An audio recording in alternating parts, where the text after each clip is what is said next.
Dans le Énervé la suite ce soir, on va parler d'un documentaire très fort, Enfance volée, chronique d'un déni. Mais avant, petit tour de table avec nos invités pour tester les micros du studio 621. Sylvie Meyer, vous êtes documentariste. Enfance volée, chronique d'un déni, c'est votre film. Il sera diffusé le 28 mars sur LCP Assemblée nationale. C'est la chaîne parlementaire. Ça vous va comme présentation? Très bien. Franck Demule, vous êtes un des témoins du film dans lequel vous revenez sur votre enfance. Aujourd'hui, vous êtes le chauffeur et assistant de Carla Bruni. Ah non. Non, c'est fini.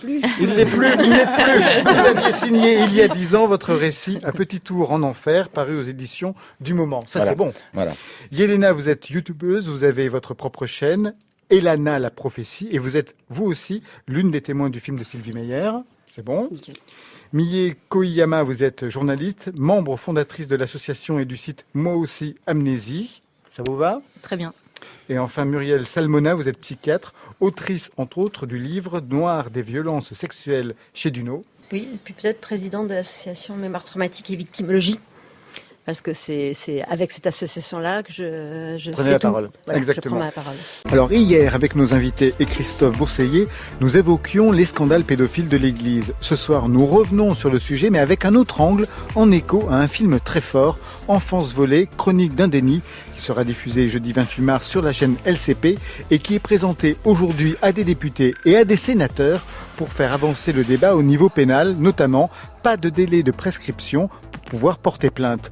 Après un combat de 50 ans pour faire changer le regard sur ces violences dans la société et dans le code pénal, quelles actions reste-t-il à mener? La loi contre les violences sexistes et sexuelles défendue par Marlène Schiappa est-elle insuffisante? Et au-delà des lois, comment mieux prendre en compte la parole des victimes, entendre et écouter leurs témoignages? Enfants abusés, enfance volée, c'est le sujet du Énervé la suite ce soir.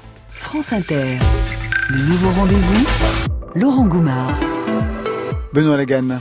Pédophilie, inceste, pendant longtemps, les contes en ont parlé, un moyen comme un autre de raconter l'horreur vécue par de nombreux enfants abusés sexuellement. Et si aujourd'hui c'est un grand nombre de séries télévisées qui donnent à travers enquêtes policières et traques criminelles une visibilité aux victimes, on peut se poser la question, pour quelle raison la fiction s'est-elle tant nourrie de ces histoires? Eh bien peut-être pour venir compenser un déni, celui d'une société qui a mis beaucoup de temps, beaucoup trop de temps, à prendre en compte ce sujet. Dans le film documentaire diffusé sur la chaîne parlementaire, Sylvie Meyer, vous montrez aussi comment à travers plusieurs archives, en 50 ans, la télévision a pu agir comme un révélateur. Des émissions littéraires de Bernard Pivot en pleine révolution sexuelle qui donnent la parole à des artistes qui prônent l'amour avec des enfants, à des émissions comme Les Dossiers de l'écran, Bas les masques ou Des racines et des ailes qui donnent enfin la parole aux victimes.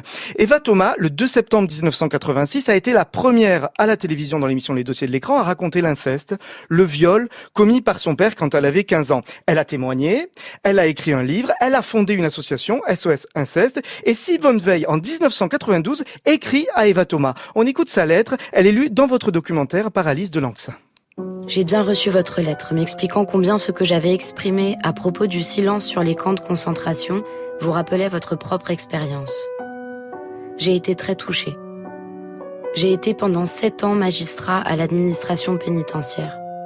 Le silence de la société face à l'ampleur d'un phénomène d'une telle gravité m'avait paru inadmissible. J'avais d'ailleurs observé qu'il ne servait à rien d'en parler aux journalistes parce qu'ils ne souhaitaient pas aborder ce sujet qui risquait de déplaire à leurs lecteurs. C'était salir les Français d'oser même l'évoquer. Les mères elles-mêmes préféraient souvent ne pas savoir plutôt que d'affronter la honte pour leurs filles, la condamnation et la prison pour leur mari. Et c'est une lettre qui a une place particulière dans votre film, Sylvie Meyer, puisqu'elle est située au centre du documentaire. Franck Desmules, on vous voit dans le film de Sylvie Meyer prendre la parole, raconter votre histoire, une histoire qui apparaît aujourd'hui hallucinante, mais qui ne l'était pas manifestement à l'époque. Vous aviez 10 ans et vous avez vécu en couple avec un journaliste qui avait pignon sur rue. Vous annoncez que vous alliez chez des amis qui étaient aussi des psychologues, des psychiatres, des journalistes, et que tout le monde trouvait absolument naturel que vous partagiez la vie, le lit de ce journaliste. À quel moment vous avez décidé de prendre la parole ? Disons que j'avais pas fait de psychanalyse, donc il y a un moment où j'étais quand même débordé par mes émotions. Et puis ma première femme, la mère de ma grande fille, m'a poussé à parler et en parler autour de moi. Et donc ça s'est fait très lentement, très lentement. J'ai mis mon livre, j'ai dû le faire à 35 ans. Donc voilà, j'ai mis 35 ans pour prendre la parole. En revanche, par rapport à ce que vous m'avez dit au début, effectivement, tout le monde savait, mais on mentait. Et moi-même, je mentais. Je disais que c'était mon tuteur. Lui, il se faisait passer pour mon père, alors que tout le monde savait, mais on gardait les formes.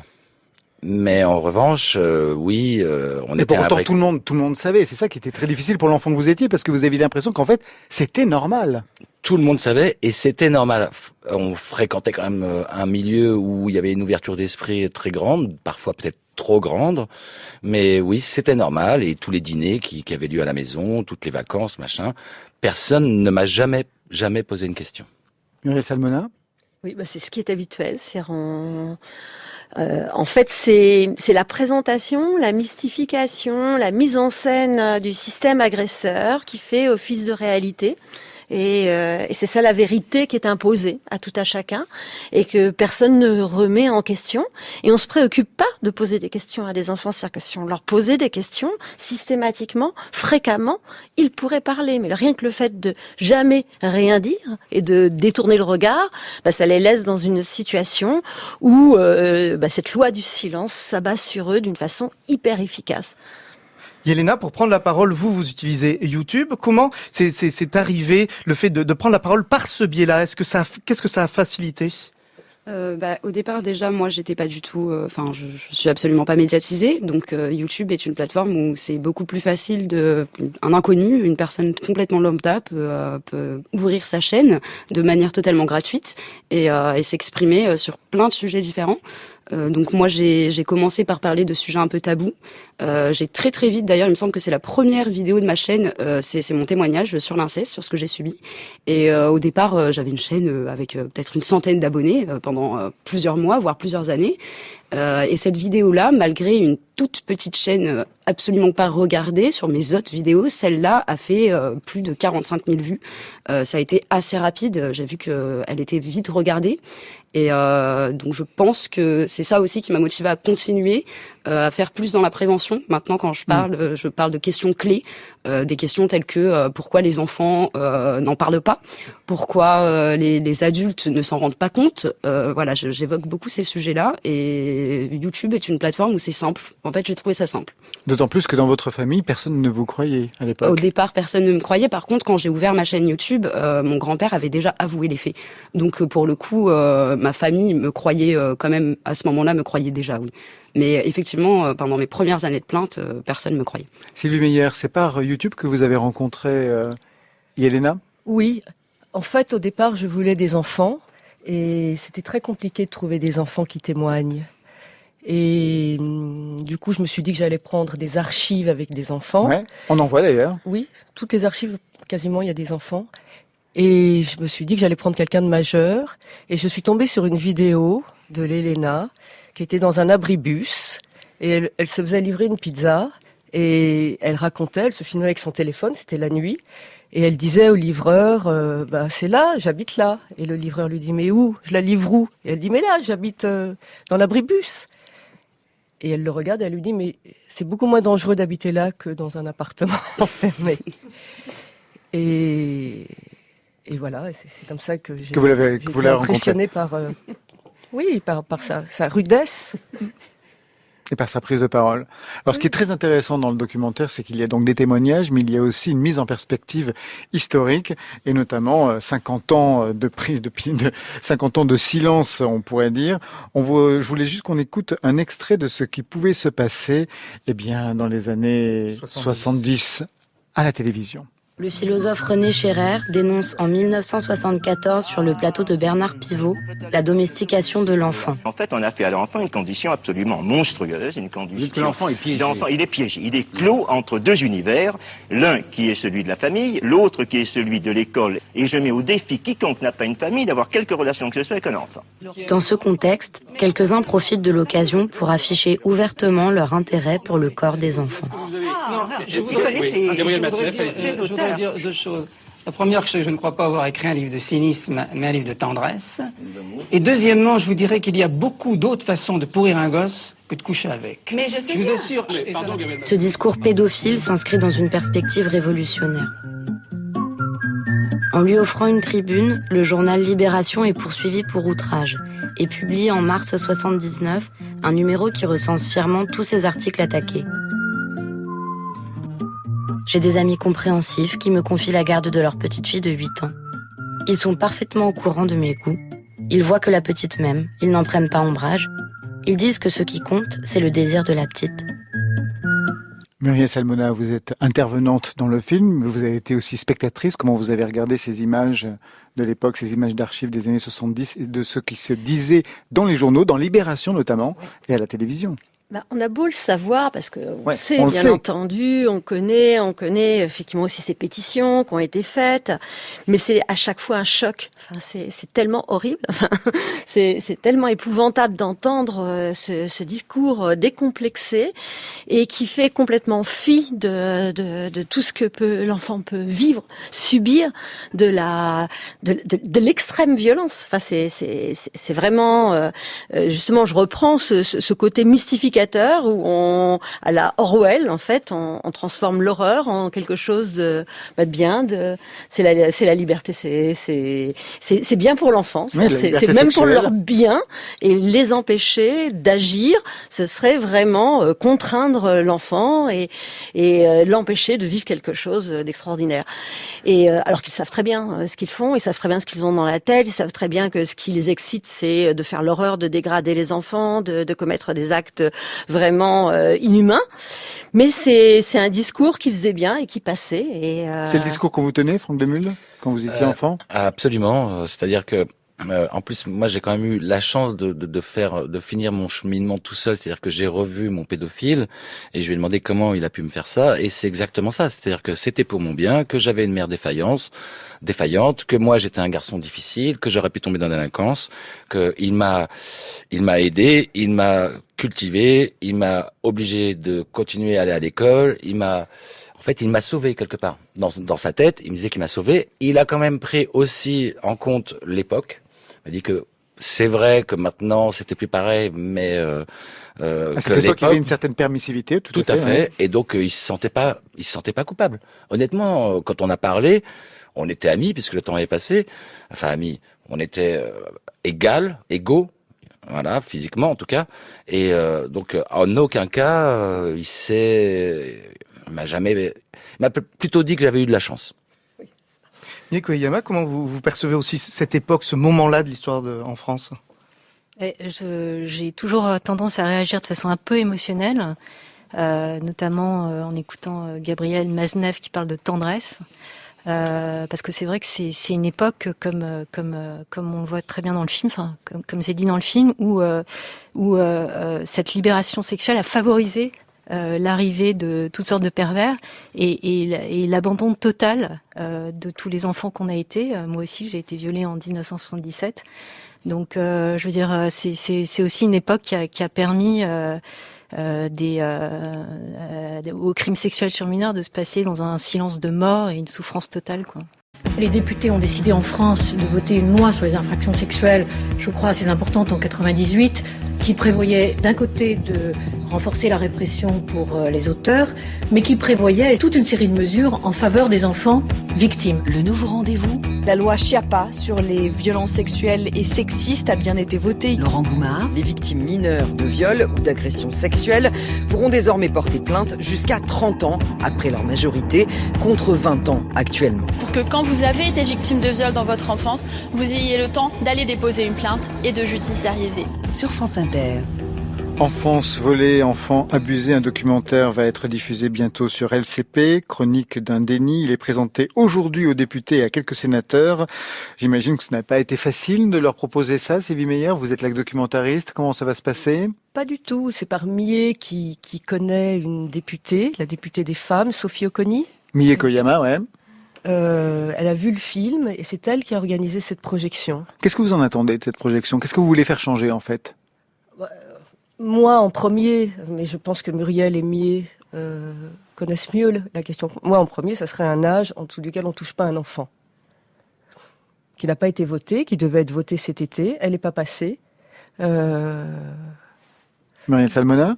Oui, c'est vraiment la prise en compte de l'ampleur, de la gravité, à la fois de ces violences faites aux enfants, ces violences sexuelles faites aux enfants, mais et de ce déni, de l'abandon. Enfin, ce qu'il faut savoir, c'est qu'avec notre arsenal législatif actuel, l'impunité est quasi totale. C'est-à-dire qu'on évalue à peu près à 4% d'enfants de plaintes, signalement. C'est ce que vous dites dans le film, en effet. Et c'est 0,3% de viols, par exemple, qui passent aux assises. Donc c'est rien. Comment on explique cela? Alors, ça s'explique d'abord par ce déni qui est encore très présent et le fait qu'il y a une véritable difficulté à entendre les enfants, à prendre en compte, à avoir peur pour eux, à vraiment voir la gravité des faits. Ils sont souvent extrêmement minimisés. Et puis, sous couvert de problèmes juridiques, les plaintes ne sont pas instruites. Il y a 73% jusqu'à 74% de plaintes qui sont classées sans suite. Et nous, ce qu'on voulait, c'est que on ne puisse pas aussi, et ça, on revient un peu aussi aux années 70, traiter les viols sur enfants comme les viols sur adultes, ou les agressions sexuelles sur enfants, comme c'est-à-dire qu'il y a une spécificité liée à l'enfant, où l'enfant ne peut pas être consentant à des actes de torture qui sont commis sur lui, et commencer à dire qu'il faut prouver de la violence, de la contrainte, de la menace et de la surprise en sus, c'est intolérable. C'est-à-dire que comme si une pénétration... C'est pas du tout adapté aux enfants. Voilà, c'est comme si une pénétration sur un enfant de 7 ans, de 10 ans, de 11 ans, comme on l'a vu avec les petites filles à Pontoise et à Meaux, comme si ce n'était pas une violence en soi. Et donc on voulait qu'il y ait un seuil d'âge, à 15 ans en général, et à 18 ans pour les situations d'inceste, en deçà duquel toute pénétration soit considérée comme un viol. Toute agression sexuelle, tout contact, toute atteinte sexuelle soit considérée comme une agression sexuelle et toute pénétration soit considérée comme un viol. Et ça, au départ, le gouvernement était d'accord. Hein. Donc, j'avais même fait un manifeste que j'avais présenté à Marlène Schiappa. Ils étaient d'accord pour ce seuil d'âge, parce que dans de nombreux pays européens, il existe ce seuil d'âge. Et puis, il y a eu une sorte de détournement politique où, en fait, sous couvert ça serait peut-être pas constitutionnel, la présomption d'innocence, etc. Tout un fatras comme ça qui a été mise en avant, on a gardé la même loi avec des petits éléments qui permettaient de mieux définir la contrainte. Mais en fait, c'est faux. On se retrouve toujours dans la même situation. Mie Koyama. J'ai envie de dire que il y a un moment très fort dans le film, au moment où ce magistrat dit que en France on souffre encore de la tétanisation, les magistrats d'Outreau. C'est-à-dire que, en gros, il explique qu'on préfère classer sans suite, qu'on préfère correctionnaliser plutôt que de prendre le risque. Voilà. Et je suis contente parce que récemment, on voit que dans les affaires qui sont médiatisées, on parle d'Outreau comme les enfants victimes. Faut pas oublier qu'Outreau, c'est 12 enfants victimes. Et la parole de l'enfant, a été dans la manière dont on l'a présenté, la parole de l'enfant a été remise en doute. Mais Outreau, c'est 12 enfants victimes. Et tu le dis aussi. C'est Michel Redon, un magistrat, qui dit ça dans le film. On l'écoute.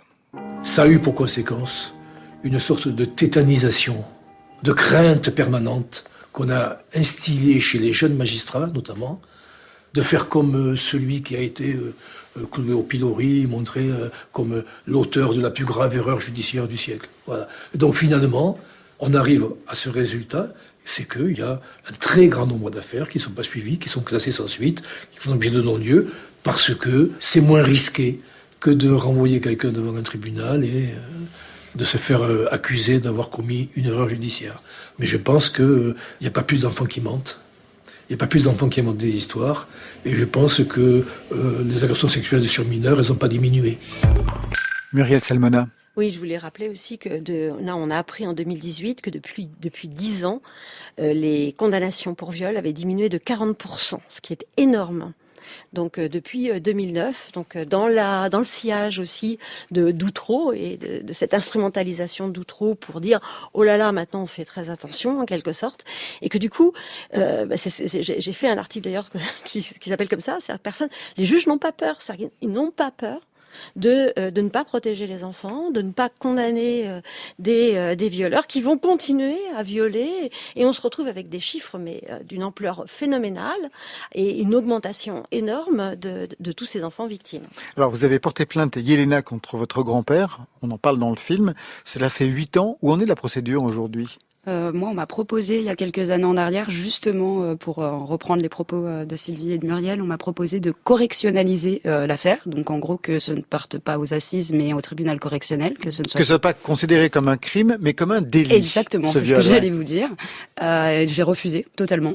Pourtant, on m'a quand même bien incité à le faire, pour que ce soit plus rapide, soi-disant, plus facile aussi, que voilà, les démarches sont apparemment c'est plus simple. Moi, je voulais absolument que ce soit jugé par un jury populaire, donc j'ai refusé.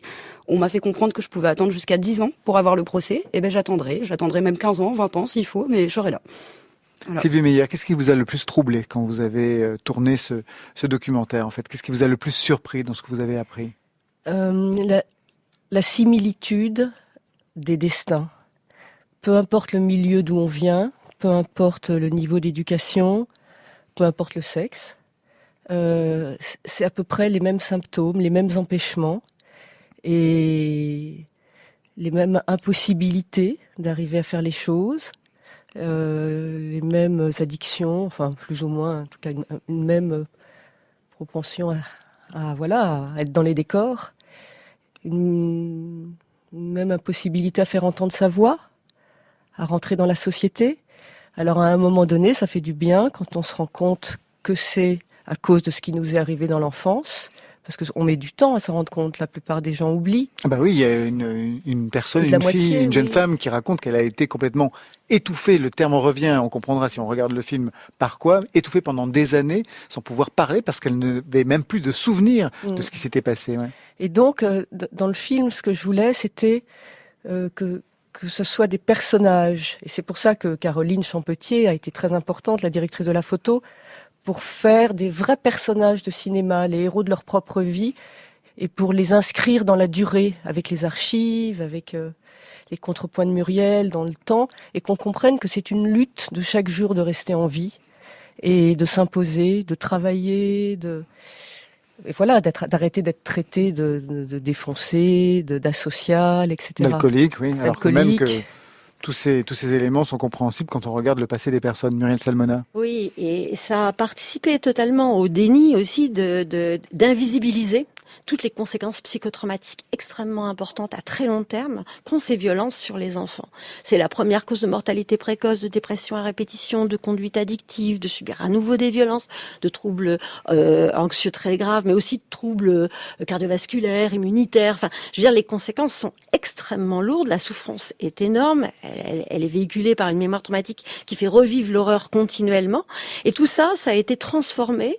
On a renvoyé aux victimes que c'était elles qui construisaient leur propre malheur, que tous leurs symptômes émanaient d'elles, de leurs problématiques, de leurs conflits intérieurs, en effaçant totalement la marque atroce de l'agresseur. Et là, tout notre propos, c'est de rendre justice à toutes ces victimes pour dire, mais dans l'état dans lequel vous êtes, c'est normal. C'est-à-dire, vous avez été détruite, il y a eu une intention de vous écraser, de vous tuer en quelque sorte par cet agresseur, et c'est normal d'être dans cet état-là.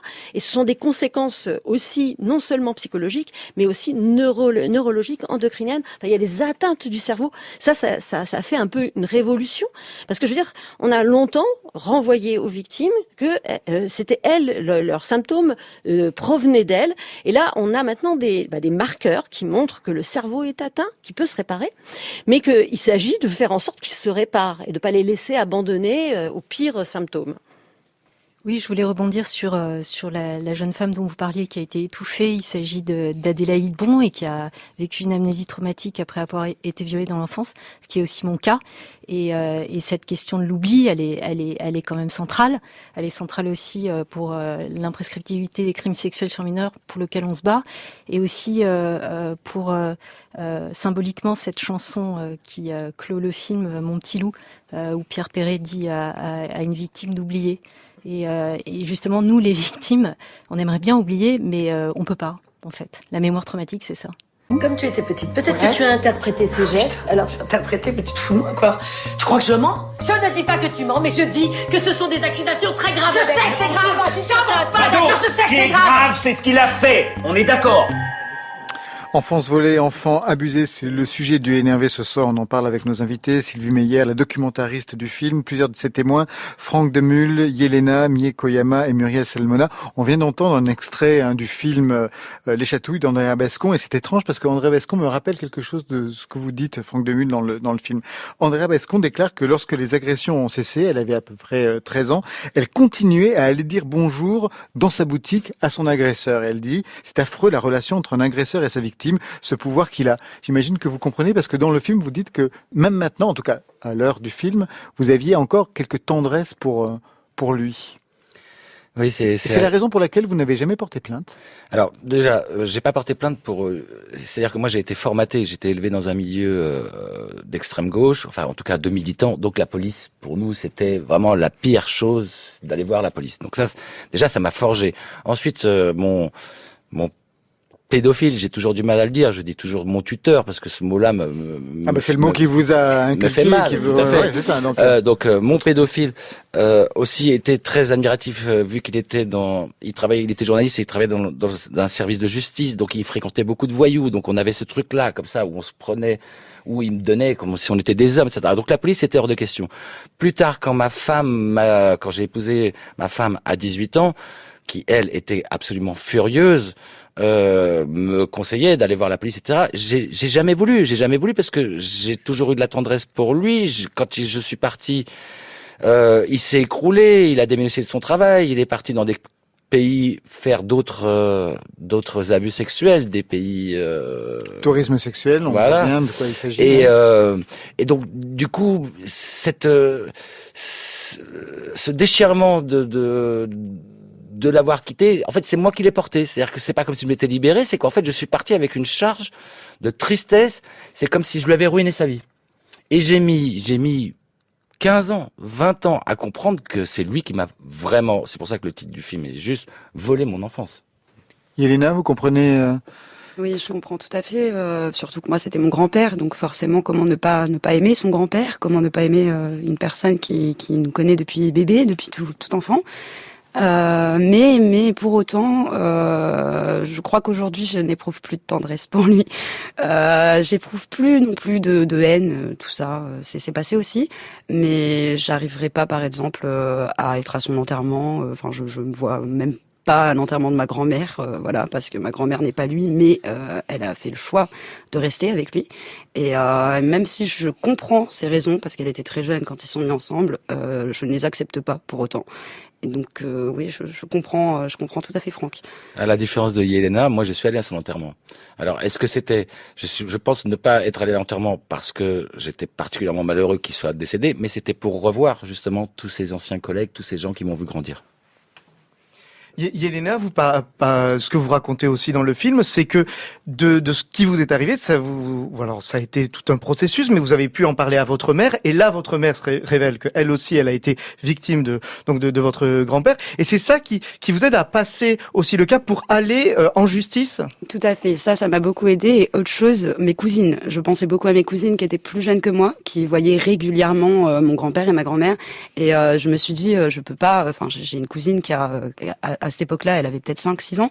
Je me suis dit, oula, elle arrive en âge où, voilà, il peut éventuellement se passer quelque chose. Et pour ma maman aussi, parce que elle, la prescription était passée depuis longtemps quand elle m'en a parlé et qu'elle n'a pas la force de faire les démarches que moi j'ai faites. Et donc, effectivement, c'est un petit hommage aussi pour elle. Alors vous avez une parole particulièrement articulée, que ce soit sur votre chaîne YouTube ou ici, on voit bien comment vous avez réagi par rapport à cette situation. Vous, ça a été différent. Mie Koyama, victime de viol à l'âge de 5 ans, vous racontez avoir subi 32 ans d'amnésie traumatique avant que les souvenirs, je vous cite, ne vous explosent à la conscience. C'était il y a 10 ans, en 2009, lors d'une séance d'hypnothérapie. Oui, tout à fait. Ça a commencé par un choc émotionnel. Avec des souvenirs de ma petite enfance qui remontaient tels des jouets d'un grenier et jusqu'à cette fameuse séance d'hypnothérapie où tout m'a explosé à la figure avec le moindre détail, c'est-à-dire la gourmette de mon agresseur, sa pilosité, ses sous-vêtements, mon petit vélo blanc parce qu'il venait dans la France. venelle, c'est le mot voilà. que vous employez qui m'a particulièrement intéressé, oui. Il venait de m'apprendre à faire du vélo. Donc c'est comme si vous reviviez la scène exactement conforme à ce que vous avez vécu 32 ans en arrière, avec le temps qui n'efface pas les traces de ce traumatisme. Et de cette histoire, qu'est-ce que vous avez décidé d'en faire à ce moment-là, quand vous avez compris ce que vous aviez subi? Alors déjà, il y a un temps de récupération, parce qu'on est morcelé. J'ai décidé d'aller en justice, parce que j'étais citoyenne et je voulais une réponse judiciaire. Alors bien sûr, faire une thérapie à côté, mais ça n'avait rien à voir. J'ai décidé de porter plainte alors que les faits étaient prescrits. Je voulais être confrontée à mon agresseur. Je souhaitais idéalement qu'ils ouvrent une instruction pour qu'on retrouve d'autres victimes. Et puis après, j'ai été jusqu'en cour de cassation pour tenter de faire reconnaître l'amnésie traumatique comme un obstacle m'ayant empêché de déposer plainte plus tôt. Et donc, voilà, et c'est toujours l'objet du combat qu'on mène aujourd'hui. Oui, parce que finalement, la prescription dans la loi Schiappa qui est passée de 20 à 30 ans, dans votre cas, ça ne sert à rien. Absolument, ça sert à rien, puisque ce fameux allongement de 30 ans après la majorité, ça concerne uniquement les gens qui sont nés après le 6 août 1980, donc après l'entrée en vigueur de la loi Schiappa. Et nous, on dit non, il faut reconnaître l'impact psychotraumatique des viols. Il faut que des victimes qui sortent d'amnésie comme moi, et il y en a plein d'autres, puissent être en mesure de déposer plainte, de voir leur plainte instruite, et voire même tendre vers l'imprescriptibilité des crimes sexuels sur mineurs. Ouais, Salmona. Oui, bah nous vraiment on demande l'imprescriptibilité. Justement, à raison de cette amnésie traumatique qui est en fait une conséquence psychotraumatique, c'est lié vraiment à l'impact gravissime du stress et des mécanismes de survie qui se mettent en place, qui font qu'il y a une anesthésie émotionnelle, une déconnexion. Et tant que la personne est en contact ou avec l'agresseur ou avec le système agresseur, avec le contexte agresseur, elle peut rester en situation d'amnésie pendant des années, et c'est souvent quand elle est enfin libérée de ce contact d'une façon ou d'une autre que les souvenirs reviennent. Et puis ce qui est vraiment important, c'est que ça met les victimes, particulièrement les enfants qui sont 40% à subir cette amnésie traumatique complète, 60% incomplète, ça les met en situation d'injustice totale par rapport à d'autres personnes, d'autres victimes, et on ne peut pas séparer les victimes. C'est-à-dire que justement celles qui vont avoir l'impact le plus grave, les conséquences les plus graves, par exemple les victimes d'inceste, qui elles sont continuent à être confrontées avec leur agresseur, c'est elles qui vont avoir le plus de difficultés à porter plainte, et donc c'est elles qui vont être abandonnées sans justice. Donc il faut une imprescriptibilité en fait. Et puis à chaque fois qu'il y a une loi qui est modifiée, que ça a été 10 ans, puis 20 ans, puis 10 ans après la majorité, puis 20 ans après la majorité, puis 30 ans après la majorité, mais c'est pas rétroactif la loi. Donc on n'en sort jamais en fait. De toute façon, ce sont des crimes qui sont gravissimes et qui doivent être reconnus effectivement comme des situations exceptionnelles pour lesquelles il y a une réponse exceptionnelle. Mie Koyama. Nous, ce qu'on dit aussi, c'est que pour nous, l'amnésie traumatique, c'est un des piliers de l'impunité de la pédocriminalité en France. Et je fais juste parce que, en fait, un prédateur sait très bien quand il s'en prend à un petit enfant que son cerveau va disjoncter, il va le museler et qu'il va se taire pendant des années. Et je voudrais faire juste une petite parenthèse où nous, on insiste pour employer le terme pédocriminel, parce que pédophile, au sens premier du terme, ça veut dire aimer les enfants. Et non, un prédateur qui s'en prend un enfant, il n'aime pas l'enfant, il le détruit. Oui, c'est cette question du désir pour l'enfant, absolument. cette question que vous remettez en question. Il n'y a pas de désir pour l'enfant, de désir sexuel pour l'enfant. C'est absolument pas un désir sexuel, c'est une excitation à la haine, à la destruction, à la transgression, à la souffrance, à créer de la souffrance. Et à la destruction. Et à la destruction, mais c'est absolument pas de la sexualité. Sylvie Meyer, vous avez... Oui ? D'ailleurs, il paraît, moi j'en ai pas vu, mais il paraît que les films pédopornographiques avec des enfants, c'est que des râles de douleur. Oui, parce que c'est ça. Il n'y a pas de râle de plaisir. Voilà. C'est de la torture. Enfin, c'est une excitation à torturer un enfant, enfin un être vulnérable, et à être dans la transgression la plus totale de l'humain. C'est pour ça que c'est dans un sens, je veux dire, parce qu'on nous renvoie que non, l'imprescriptibilité, c'est uniquement contre les crimes contre l'humanité. Mais je veux dire, si ça, c'est pas une atteinte à l'humanité, qu'est-ce que c'est qu'une atteinte à l'humanité ? Donc ça, c'est vraiment essentiel, et c'est vraiment une position de rapport de pouvoir, de rapport de force, où les enfants sont pris comme des cibles, comme des proies, avec une sorte de jeu de prédateur, et ça, c'est le plus souvent, on ne veut pas voir cette réalité-là, et elle est complètement masquée par effectivement plein de mystifications dont on a déjà parlé. Moi, je trouve qu'elle dit une chose très intéressante, Muriel, sur qu'on est dans une société contaminée par la loi du plus fort, et que quand on est victime, on bascule du côté des plus faibles, des êtres inférieurs, et donc on fait pas attention à nous. Parce que quand j'ai cherché des archives pour le film, dans les années 80, il y avait des émissions qui étaient vraiment très très pointues. Les masques, vous en parliez tout à l'heure. Donc les choses étaient dites, les gens étaient au courant. Il y avait même presque plus de liberté pour filmer des enfants. Vous avez vu les archives, des enfants qui pleurent, etc. Pourquoi ça n'a pas... pourquoi c'est redevenu... Il n'y a pas que Outreau. Je pense que c'est parce qu'on n'a pas une analyse politique de cette histoire. Et c'est la raison pour laquelle, aujourd'hui, vous allez rencontrer des parlementaires et des sénateurs, en espérant que les choses vont enfin bouger. Merci à vous toutes et à vous tous. Sylvie Meyer, donc ce film documentaire Enfance volée, chronique d'un déni sera diffusé le 28 mars sur la chaîne parlementaire. Franck Demule, Un petit tour en enfer, c'est aux éditions du Moment. Muriel Salmona, Le livre noir des violences sexuelles est disponible chez Duno. Et je rappelle bien sûr votre association Mémoire traumatique victimologie. Mie Koyama, je renvoie vers le site de votre association, vous aussi, moi aussi, Amnésie, et vers le livre que vous aviez publié sous pseudonyme, c'était Cécile B, Le petit vélo blanc chez Kalman Levy. Et enfin, bien sûr, on rappelle la chaîne YouTube de Yelena. Et c'est Elana la prophétie, la chaîne YouTube de Yelena.